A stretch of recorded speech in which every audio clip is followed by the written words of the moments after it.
पूर्व सांसद राधा मोहन सिंह ने सपा छोड़ दिया। 33 साल बाद सपा छोड़ा और उन्होंने अखिलेश यादव समेत बसपा के नेता अफजाल अंसारी के ऊपर कई गंभीर आरोप लगाए।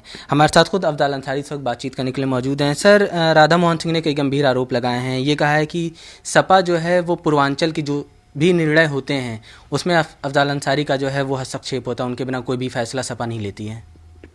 देखिए, आप भारत समाचार से हो और आपको भली भांति पता है कि हम बहुजन समाज पार्टी के एक कार्यकर्ता हैं, बहुजन समाज पार्टी के सांसद हैं। राधे मोहन सिंह का जहाँ तक सवाल है कि वो क्या बोल रहे हैं, तो मुझसे इस पे क्या कमेंट आप चाहते हो। राधे मोहन सिंह समाजवादी पार्टी के बहुत बड़े नेता हैं, थे। अब आप कहते हैं कि उन्होंने त्यागपत्र दे दिया, मैंने भी देखा है, सोशल मीडिया पे चल रहा है और बहुत सी गैर ज़रूरी बातें उन्होंने कही हैं। हमें ऐसा लगता है कि वो डिप्रेशन में हैं और उसकी वजह ये है कि वो अभी पंचायतों के जो चुनाव हो रहे थे तो उन्होंने अपनी पत्नी को ज़िला पंचायत के सदस्य का चुनाव लड़ाया था और वो चुनाव वो हार गए। तो अब एक तरफ अपने आप को इतना बड़ा नेता और वो एक सदस्य का चुनाव भी ज़िला पंचायत के अगर हार जाता है तो स्वाभाविक है उनका डिप्रेशन में जाना। आरोप उनके जो लग रहे हैं वो बिल्कुल निराधार और बेबुनियाद हैं। अपने आप में समाजवादी पार्टी एक पार्टी है और राष्ट्रीय अध्यक्ष को वो अपने कमेंट कर रहे हैं। अब ये उनकी पार्टी देखेगी कि वो क्यों इस तरह से कह रहे हैं। सर, ये भी कहा जाता है कि राधा मोहन सिंह को चुनाव लड़ाने में आपकी बड़ी भूमिका रही थी, उसके बावजूद भी इस तरह के गंभीर आरोप उनकी तरफ से लगाए गए हैं। राधे मोहन सिंह जब समाजवादी पार्टी में हम भी थे तो फिर उस समय राधे मोहन सिंह के लिए ज़िला पंचायत सदस्य और फिर उन्हें ज़िला पंचायत का अध्यक्ष बनाए जाने के लिए अपने लेवल पे हमसे जो हो सका था हमने सहयोग दिया था, किया था, क्योंकि मैं भी समाजवादी पार्टी में उन दिनों था और वो ज़िला पंचायत के अध्यक्ष बने थे। मेरे बड़े मधुर रिश्ते रहे हैं, मैं बड़ा सम्मान उनका करता हूँ और इधर कुछ दिनों से कुछ बौखला से गए हैं वो, इसलिए इस स्थिति में अगर वो कुछ बोल रहे हैं तो हम उनका उत्तर नहीं देना चाहते। जब उनकी मनोदिशा थोड़ा सामान्य होगी तो वो खुद सोचेंगे कि वो कितना कुछ बोल गए और क्यों बोल गए। सर, उन्होंने ये भी कहा है कि मुन्ना बजरंगी के मामले में उन्होंने काफ़ी बढ़ चढ़कर हिस्सा लिया था, काफ़ी उसको मुखर होकर उसके लिए आवाज़ उठाई थी, लेकिन कार्यकर्ताओं का सम्मान जो है सपा में नहीं होता है। अब वो मुन्ना बजरंगी के इशू पर क्या कहना चाहते हैं और वो क्या किए थे ये तो वही जानते हैं। मैं उसके बारे में कोई टिप्पणी नहीं करना चाहता हूँ, पता नहीं क्या है। समाजवादी पार्टी उनकी कदर नहीं कर रही है, इसकी शिकायत अफजाल अंसारी से कहाँ से औचित्य बनता है करने का। इसका कोई मतलब नहीं है। हाँ, ये बेचैन हैं और कई बार उनको टिकट वहाँ नहीं मिल सका है और पिछली बार गठबंधन से मैं प्रत्याशी था, लेकिन सिंबल मेरा बीएसपी का था और मैं बीएसपी से वहाँ चुनाव लड़ा और गठबंधन के सहयोगी की हैसियत से समाजवादी पार्टी के लोगों ने भी सहयोग किया। खुद राधे मोहन सिंह जी जो बेचारे अपनी कहीं दूसरी जगह ड्यूटी लगवा लिए थे चुनाव में और वो नहीं इसको सहन कर पाए थे, प्रयास उन्होंने बहुत किया था। अब वो क्यों हतोत्साहित हैं, कुछ दिनों बीच में शोर हुआ, चर्चा हुई और ये बहुत हद तक सही भी थी कि वो गाजीपुर सदर विधानसभा से विधायक का भी चुनाव लड़ना चाहते थे। अब क्यों उनकी पार्टी ने उनको नहीं लड़ाया, मैं जानता हूँ। पहले समाजवादी पार्टी उनको, उनके भाई को सैयद राजा विधानसभा चंदौली से अपना टिकट देके लड़ा चुकी है। इनको भी पार्लियामेंट का टिकट दे करके मेरा ही टिकट वहाँ काटा गया। मैं 2004 से 2009 का जो पीरियड था, 14वीं लोकसभा का, तो मैं वहाँ से सांसद था, लेकिन उस समय स्वर्गीय अमर सिंह जी अब उस पर कुछ उनके लिए कहना नहीं चाहते हैं।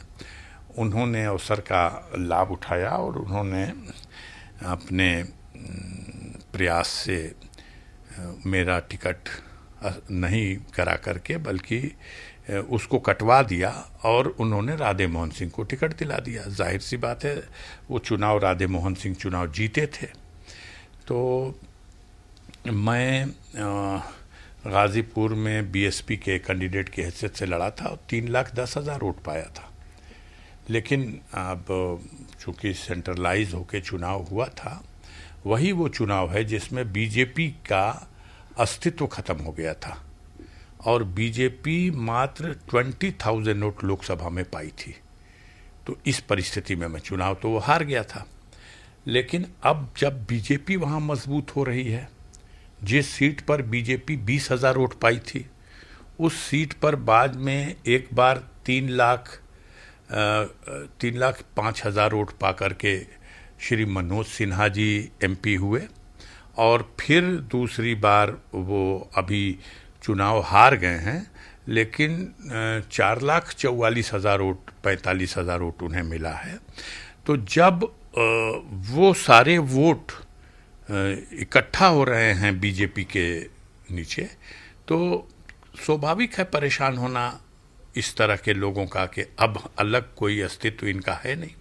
हालांकि अच्छा परफॉर्मेंस दिया है इन्होंने, अपनी पार्टी को 7 सीटें जिताया है इन्होंने गाज़ीपुर में।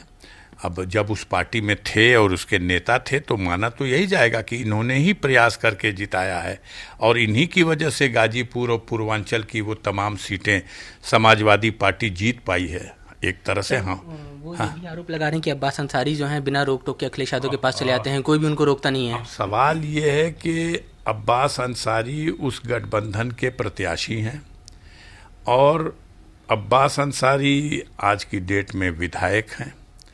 तो वो देख रहे हैं कि ये नई जनरेशन, हमारे परिवार में हमारे बड़े भाई के भी सुपुत्र वो समाजवादी पार्टी के ही सिंबल से चुनाव लड़के मोहम्मदाबाद में जीत गए, हालांकि उसमें मेरा कोई योगदान नहीं। और हमारे छोटे भाई मुख्तार अंसारी के सुपुत्र भी जय सुहेल देव पार्टी से मऊ सदर सीट से चुनाव लड़े। उस सीट पे पहले 5 बार मुख्तार अंसारी विधायक हुआ करते रहे।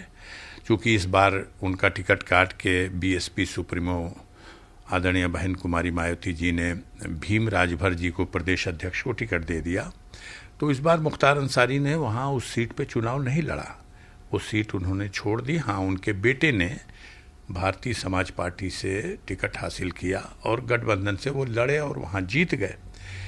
तो अब थोड़ा सा परेशान है बहुत से लोग।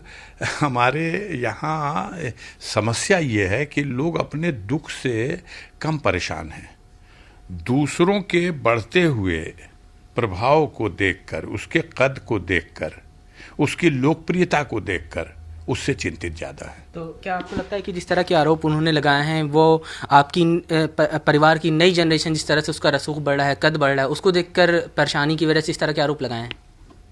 इस समय तो वो अपने भविष्य को लेकर के चिंतित हैं और डिप्रेशन में ये इस तरह के बयान दे रहे हैं और जाहिर सी बात है उनको एक तरफ ये सब दिखाई दे रहा है तो उससे भी वो चिंतित हैं और ये सोच रहे हैं कि इस तरह की बातें करने से भारतीय जनता पार्टी में उनकी शायद कदर बढ़ जाएगी। तो अब इनके चले जाने से जो गाज़ीपुर में इनके साथ एक बड़ी जमात अपर क्लास की खड़ी है वो सब भाजपा के साथ जुट जाएगी। तो हो सकता है भाजपा भविष्य में, अभी वैकेंसी डिक्लेयर नहीं है भाजपा की तरफ से गाज़ीपुर सीट के लिए। हाँ, लोग अंदाज़ लगा रहे हैं कि चूँकि माननीय श्री मनोज सिन्हा जी इस वक्त लेफ्टिनेंट जनरल की हैसियत से जम्मू और कश्मीर के उपराज्यपाल का पद संभाल रहे हैं, देश की सेवा में लगे हुए हैं, तो अब इतने गरिमामय पद के बाद फिर शायद वो न लड़े। तो ऐसे कई लोग इस अपने लिए भविष्य की संभावना तलाश करने के लिए वैकेंसी आउट किया हो या न किया हो उस लाइन में लगे हुए हैं। अब हम इसके लिए क्या कर सकते हैं? समाजवादी पार्टी उनके साथ क्या व्यवहार करती रही। जब भी कोई किसी भी पार्टी से हटता है, छोड़ता है, तो वो तो दूध का धुला होता है, वो गंगा नहाया होता है। और जिसको छोड़ता है वहाँ सारी गंदगी डाल के चला जाता है। तो यही है उनके साथ भी। हमसे बात करने के लिए शुक्रिया। तो ये थे अफजाल अंसारी, जिनका कहना है कि राधा मोहन सिंह परेशान हैं, डिप्रेशन में हैं और वो अपनी भविष्य की संभावनाओं को खोज रहे हैं, इसलिए इस तरह के आरोप जो हैं वो लगाए गए हैं। कैमरा पर्सन राहुल के साथ अवैस अहमद उस्मानी, भारत समाचार, दिल्ली।